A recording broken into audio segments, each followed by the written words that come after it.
When was the last time you set a goal? A goal, a goal. You need to have goals. What I've discovered is when you set goals and you begin to walk towards those goals, the goals will actually start walking towards you. I want to speak specifically to someone who spends a lot of time praying, praying and asking God to make ways and, make things move. Here's what I want you to try. I want you to try to present a plan to God. A plan to God, your goals, your dreams, your visions, things that you would like to do in your life. I would like for you to take some time and formulate a plan. Dream big, get a notebook, write some stuff down. And then after you have thought about that plan, maybe you talk to your significant other, your partner, your wife, husband, spouse, and you guys sat down and you planned, you thought about what you'd like to do for the year. I need you to then take that thing to God, take that thing to the higher power, and you're going to present that plan to him. You're going to say, hey, here's the things that I wrote down. Here are the things that I put on paper. And I want you to take this plan. Here's my plan. Here's my dreams. Here's my vision. Here are my goals. I'm putting these in your hands. The Bible says that when you put your plans in God's hand, he will establish your way. In other words, he'll begin to guide you towards those goals. When you begin to plan and you begin to set these goals and you begin to walk towards these goals will then begin to walk towards you. And what I've discovered is that when you have a plan, man, you get to that goal much, much faster than you could originally have thought. So I set some things in motion here at the beginning of the year, like right around Christmas time. And I decided to do X, Y, and Z. And I thought it was going to take me 90 days to be able to achieve the goal that I had set. I put that goal in God's hands. He began to walk me towards that goal, and the goal began to walk towards me. It seemed like the universe, began to bend to my will because I know who is in charge of it. And that's God, the big G. And so I'm able to affirm today that in 30 days, roughly 35, 40 days, I was able to achieve my goal. I was able to achieve what I had visualized and what I had written down simply because not only did I write it down, not only did I plan it, not only did I set the goal, but I presented it to someone who was higher and who had more authority than me, who then began to guide my feet so that I would be able to reach my goal in record pace. And what I've discovered is as you're planning and as you're preparing and as you're walking towards your goals, you're going to have to make adjustments. The adjustments that you make will be determined based upon how fast you're able to meet the next step. Oftentimes we're so far ahead into the future that we're failing in reaching the milestones that you set along your journey. And so people always want to know, well, what should I do next? Well, you should do the next step. Well, where do you find the next step? You have to plan the next step. You have to be swift to make adjustments. A lot of us, we get locked in. We get locked in and we don't know how to break free and readjust and recalibrate. You got to be able to recalibrate, because if you don't, then you may miss your mark simply because you didn't make the adjustments. And it's very good to learn how to pivot when you are working towards your goal. A wise man foresees trouble and avoids it, but a fool rushes on. So you've got to be able to peer into the future.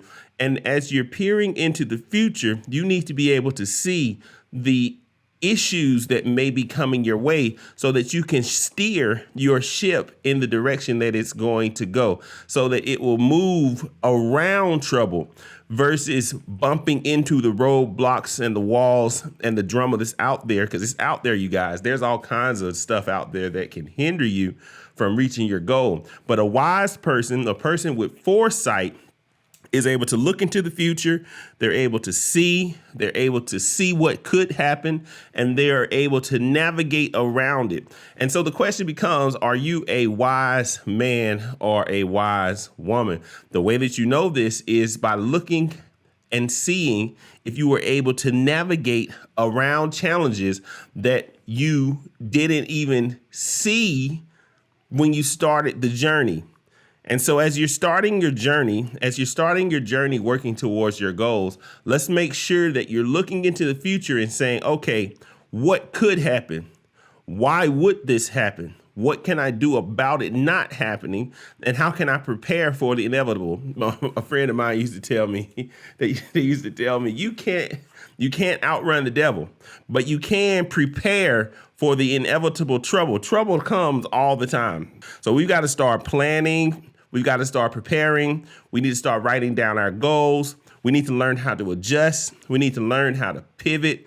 We need to learn how to foresee trouble, and we need to learn how to navigate around it.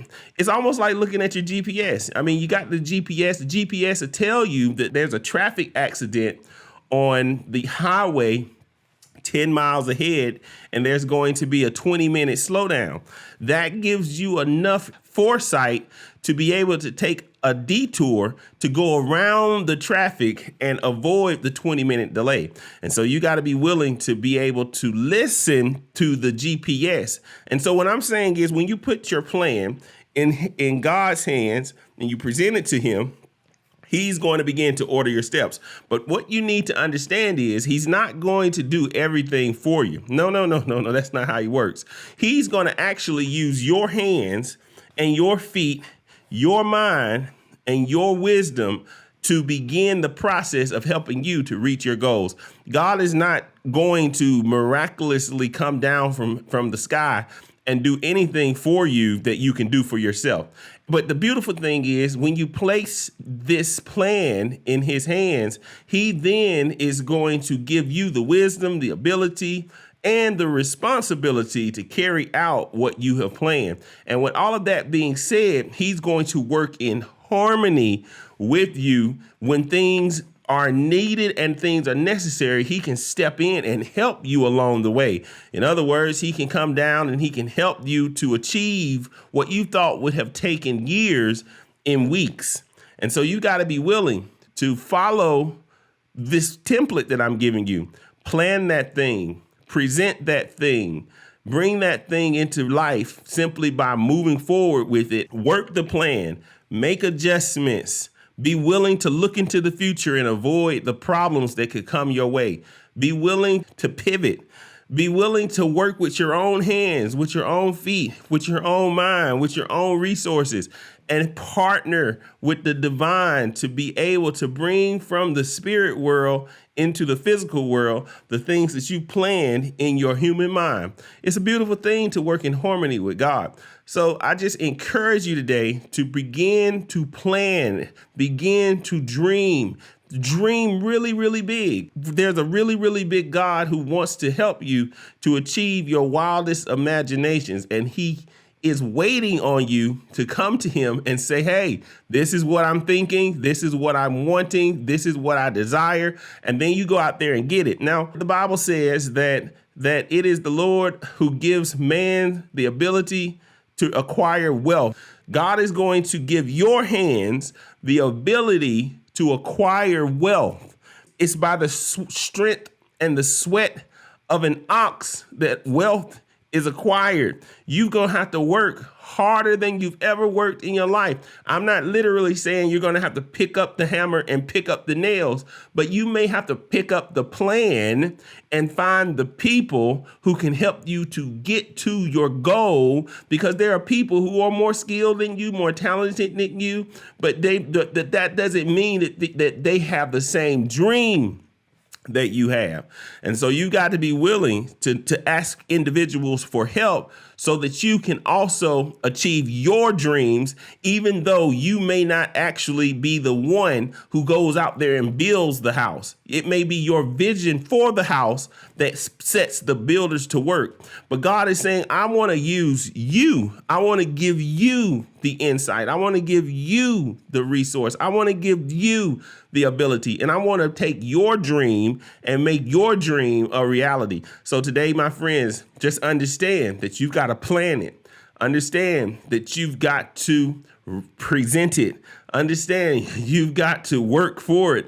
Understand you got to navigate around the challenges that come your way. You got to be a wise person. Understand that it's not just going to fall down from the sky. You're going to have to work for it, meaning you're going to have to want it, meaning you're going to have to put forth some willpower. But just know that the hands that are in front of you, these are blessed hands. And these hands have been given the ability to go out into the world and win.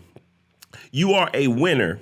So go on out there in the world and dream big so that when it comes to pass, you can say, I planned it. I presented it. I prepared for it. I pivoted around trouble. I worked with my own hands. I willed this thing into existence. And here it is, presented to you by the sweat of my brow. The things that I presented to God, me and him have worked in harmony to bring this thing to pass. And if you would go forward and if you would keep working, everything your soul desires will be yours. This is Reason.